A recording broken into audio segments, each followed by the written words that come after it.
Hi everyone, welcome to I Make Stuff, and this week we're going to be making a t-shirt. The t-shirt is going to be drone related. It's going to actually be similar to this shirt. I didn't really like this design mainly because of the grammar mistakes, so I decided to change it up a little bit.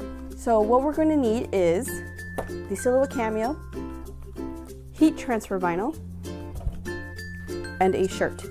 This is a Bella canvas tank top that I bought off of jiffyshirts.com, and I love this type of material. It's actually very soft, so this is going to be perfect for the summer when I will be actually flying outside. If you don't have a silhouette cameo, you can actually just take heat transfer vinyl and manually cut it out using an X-Acto knife. You still need an iron or a heat press to apply it to your shirt. So from here, what I'm going to do is I'm going to show you how I designed the shirt using the Silhouette Cameo software. Alrighty, so here we are in Silhouette Studio.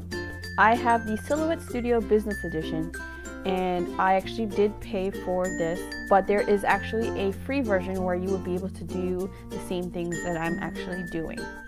So here is my design that I want to base my design off of. I don't like that the word droning is incorrect, so what I'm going to do is I'm actually just want to use the DNA string with a little quadcopter in it. I am going to use the trace tool, select the trace area, and then highlight the area I want to trace. So here you can see that it is all yellow. You can't see the design underneath, so I'm going to pull the threshold back until I see that I have what I want. Then I'm going to hit trace.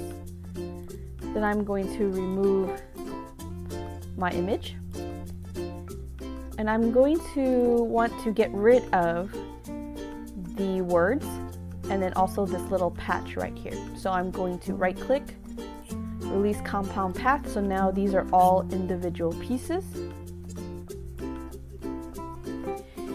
And then I'm going to select all my other DNA pieces, right click, make compound path. So right now this is one piece. After that, I'm going to want to add my words. I am going to type out drones are in my DNA. I don't really like this font, so I'm going to highlight one of the words, go to the text style panel on the right hand side, and I already have an idea of which font I want to use. I want to use Britannic Bold, so I'm going to just put that there for a bit just to get an idea.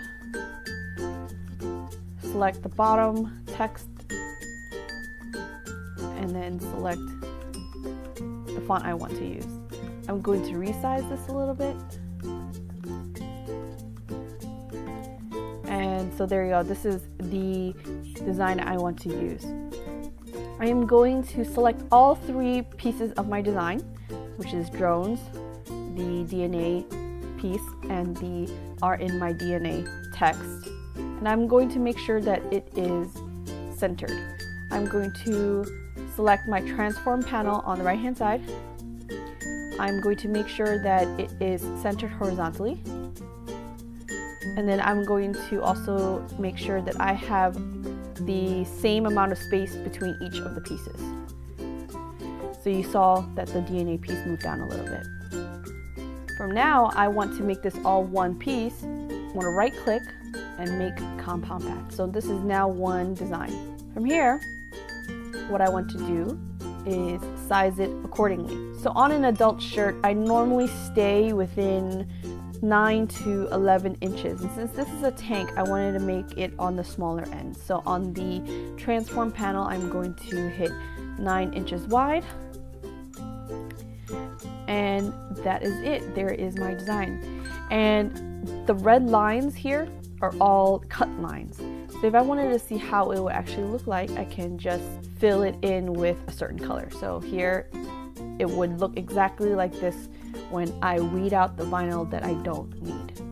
So what we're going to do now is we're going to cut it out and then apply it onto the shirt.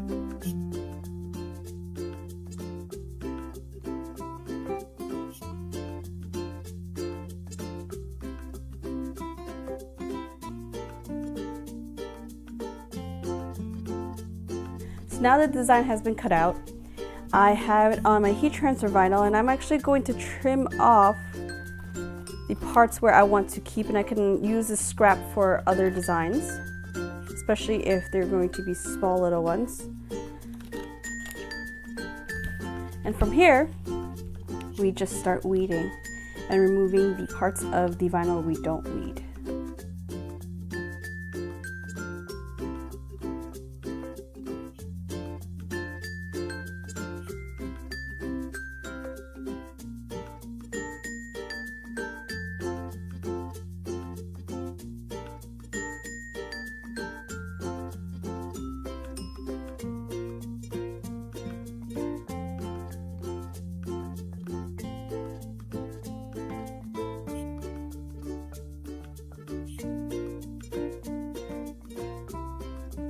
Okay, so my design is done, and what I'm going to do now is I'm going to heat up my heat press this onto the shirt, and then we'll be done.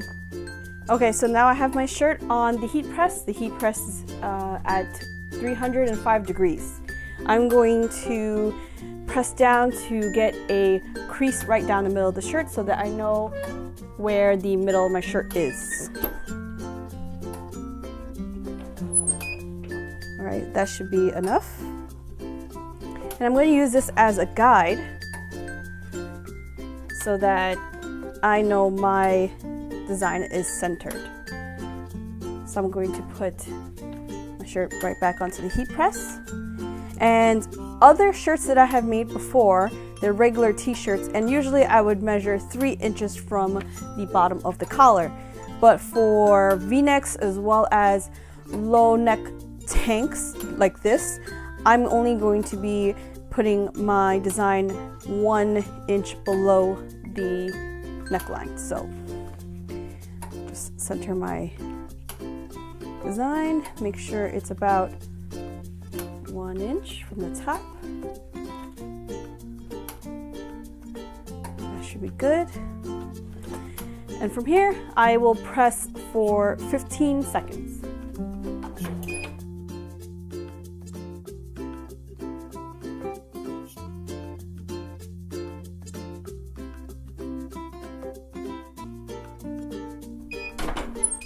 Alright, so my design is now heat pressed onto my shirt, and if I lift this off, you can see that it is now stuck on there.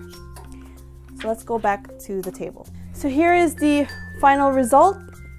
As I mentioned, I am using a heat transfer vinyl. The company is Caesar, so it's a Caesar Easy Weed White, and I'm using the Bella Canvas tank top, or the flowy tank. I can link it down below where I bought them, as well as the shirt number.